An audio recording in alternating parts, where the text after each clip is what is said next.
महामारी से कैसे छुटकारा मिले इष्ट देव पवन पुत्र हनुमान के दरबार से कहना एक संदेश के रूप में कि देख तेरे भारत की हालत क्या हो गई हनुमान, कितना बदल गया इंसान, कितना बदल गया इंसान।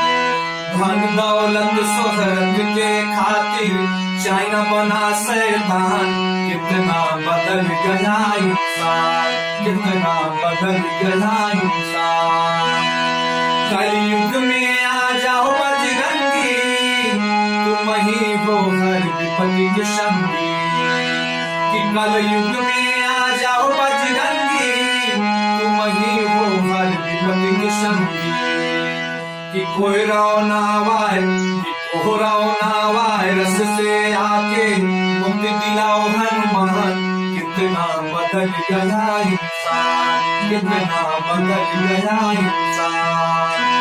धन दौलत शोहरत के खातिर चाइना बना शैतान, कितना बदल गया इंसान, कितना बदल गया इंसान, कितना बदल गया इंसान।